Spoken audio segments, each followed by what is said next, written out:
Chapter 23.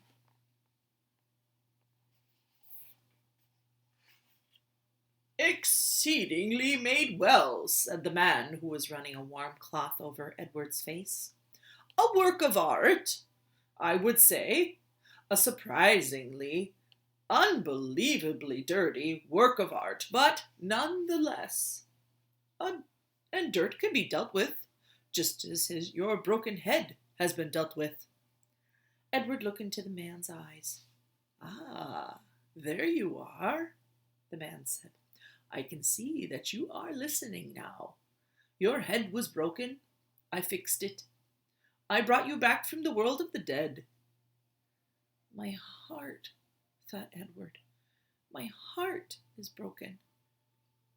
"Oh, no need to thank me," the man said. "It's my job, quite literally.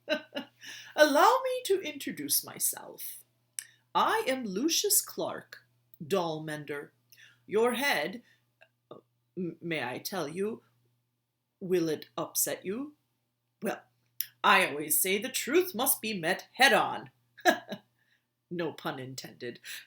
Your head, young sir, was in 21 pieces. 21 pieces, Edward repeated mindlessly. Lucius Clark nodded. 21, he said. "All modesty aside, I must admit that a lesser doll mender, a doll mender without my skills, might not have been able to rescue you. But let's not talk of what might have been. Let's speak instead of what is. You are whole. You've been pulled back from the brink of oblivion by your humble servant, Lucius Clark." And here Lucius Clark put his hand on his chest, and he bowed deeply at Edward.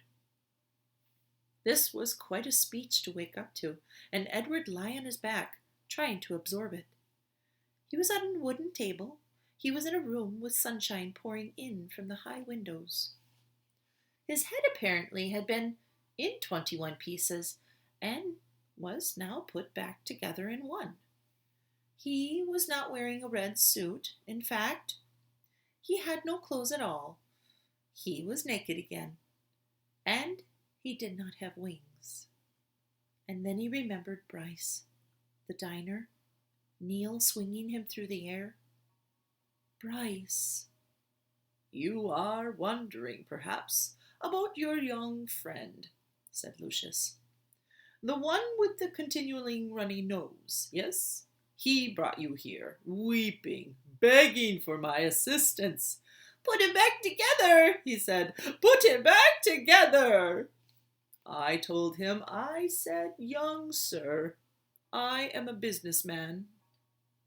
I can put your rabbit back together again for a price. The question is, can you pay the price?' He could not, of course. He could not, and he said that he could not. I told him then that he had two options. Only two. The first option being that he seek assistance elsewhere.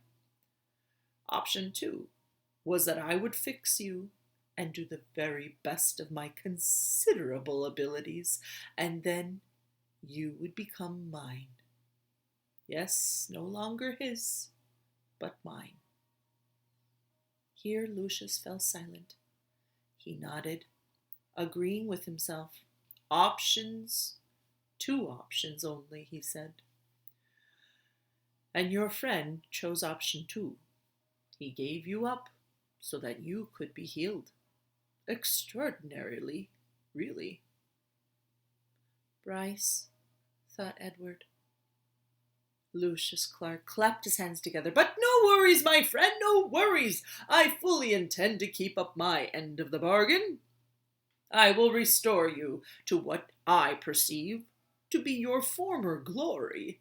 You shall have rabbit fur ears and a rabbit fur tail. Your whiskers will be repaired and replaced, your eyes repainted to a bright, stunning blue, and you will be clothed in the finest of suits. And then, Some day I will reap the return in my investment in you. All in good time, all in good time. In the doll business we have a saying, there is real time and there is doll time. You, my fine friend, have entered doll time.